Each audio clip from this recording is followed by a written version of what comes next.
പഴയങ്ങാടി എരിപുരം KSEBക്ക് സമീപത്തെ പൊതുകുളം സംരക്ഷണമില്ലാതെ നശിക്കുന്നു. കാടുപിടിച്ചിടിഞ്ഞു വീഴാറായ കുളം സംരക്ഷിക്കണമെന്ന ആവശ്യം ശക്തമായിരിക്കുകയാണ്. പഴയങ്ങാടി എരിപുരം KSEBക്ക് സമീപത്തെ പൊതുകുളമാണ് സംരക്ഷണമില്ലാതെ നശിക്കുന്നത്. മഴക്കാലത്ത് കുളത്തിൽ വെള്ളം നിറയും. ഒരു കാലത്ത് പ്രദേശത്തെ ജനങ്ങൾ ഉപയോഗിച്ചിരുന്ന കുളമാണിത്. എന്നാൽ ഇന്ന് കാടുപിടിച്ച് ഇടിഞ്ഞു വീഴാറായ കുളം നാശത്തിന്റെ വക്കിലാണ്. ഗ്രാമീണ മേഖലയിലെ പൊതുകുളങ്ങൾ സംരക്ഷിക്കേണ്ട ആവശ്യകത ഏറെയാണ്.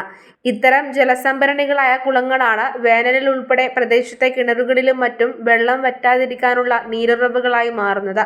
ഒപ്പം ചില സസ്യജന്തു വൈവിധ്യങ്ങൾക്കും ഉപകാരമാകുന്ന ഒന്നാണ് ഇത്തരം കുളങ്ങൾ. ഈ കുളത്തിന്റെ അവസ്ഥ ഇപ്പൊ മഴ പെയ്യുന്ന സമയത്ത് മാത്രം കുറച്ച് വെള്ളം നിൽക്കും. മഴ പെയ്ത് കഴിഞ്ഞാൽ വെള്ളം പുറത്തേക്ക് പോകും. കുളം ഒരു ഉപയോഗിക്കാൻ പറ്റാത്ത അവസ്ഥയിലാണ്. മുമ്പെല്ലാം ആൾക്കാർ കുളിച്ചുകൊണ്ടിരുന്ന ഒരു കുളമാണിത്. ഇപ്പോൾ സംരക്ഷിക്കാത്ത ഒരു രീതിയിൽ ഇങ്ങനെ ഇതായിട്ട് കിടക്കുകയും, അത് മാത്രമല്ല ഒരു നല്ലൊരു കിണർ പോലെ തന്നെ സംഭവം ചെയ്തിട്ടുണ്ടെങ്കിൽ വെള്ളക്ഷാമമില്ല സമയത്ത് മറ്റുള്ള സ്ഥലങ്ങളിൽ കുടിവെള്ളം എത്തിക്കാനുള്ള സംവിധാനം വീടിന് വെള്ളം എടുത്തുകൊണ്ട് കൊണ്ടുപോയിട്ട് സംരക്ഷിക്കാനുള്ള സാധിക്കുന്നതാണ്. റോഡരികിലെ കുളത്തിന് കൈവരി വേണമെന്നുള്ള ആവശ്യവും ശക്തമാണ്. അധികൃതർ ഇടപെട്ട മഴക്കാലത്തിന് മുൻപേ വേണ്ട നടപടി സ്വീകരിക്കണമെന്നാണ് ജനങ്ങൾ ആവശ്യപ്പെടുന്നത്. News bureau, Pazhayangadi.